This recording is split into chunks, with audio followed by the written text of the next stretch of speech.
Oke, saya lanjutkan, mohon maaf tadi mati. Oke, terus kemudian ketika di Madinah apa yang dilakukan oleh Nabi Muhammad?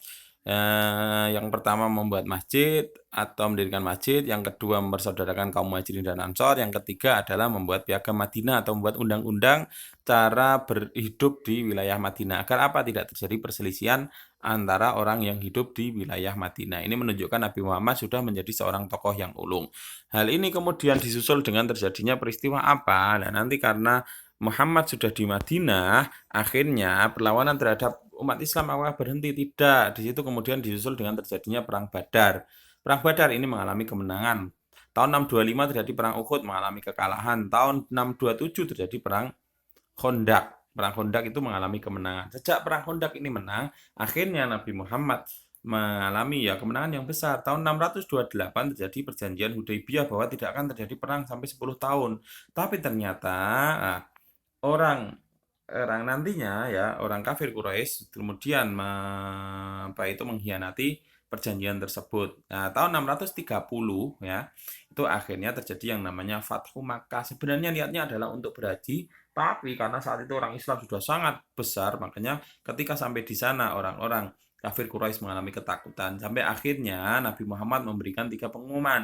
Siapa yang berada di rumahnya masing-masing selamat. Siapa yang berada di Ka'bah atau di komplek Ka'bah selamat. Siapa yang di rumahnya Abu Sufyan dia akan selamat. Nah, ini yang menandai bahwa Islam sudah mengalami masa kemenangan atau yang disebut sebagai Fathu Makkah. Itu. Terus kemudian tahun 631 631 mulai nih masing-masing wilayah di sekitaran Saudi Arabia itu mulai masuk ke Islam, termasuk kalau sekarang Oman, Yaman, Qatar, Uni Emirat dan sebagainya itu mulai mulai ikut berbaiat untuk menjadi pengikut dari Nabi Muhammad. Nah, tahun 632 terjadi yang namanya Haji Wada. Di Haji Wada ini Nabi berpesan.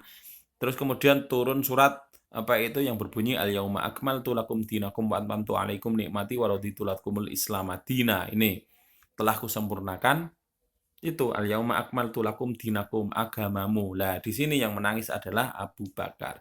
Tahun 632 akhir atau masuki 633 Nabi Muhammad mengalami sakit selepas Haji Wada Terus kemudian minta untuk tinggal di rumahnya Aisyah, kemudian meninggal di pangkuan Aisyah. Kemudian orang yang mengabarkan meninggalnya Nabi Muhammad pertama adalah Abu Bakar kepada orang Islam tersebut yang menyebabkan kegegeran. Nanti kemudian Muhammad dikuburkan di kamarnya yang ada di rumah Aisyah. Seperti itu. Itu dulu yang kita bahas berkenaan tentang Nabi Muhammad. Silahkan nanti didiskusikan silahkan ditanyakan. Sebenarnya masih banyak yang perlu kita bahas di masa Nabi Muhammad, tapi tidak akan saya spesifikasikan karena sampean juga sudah sering membacanya.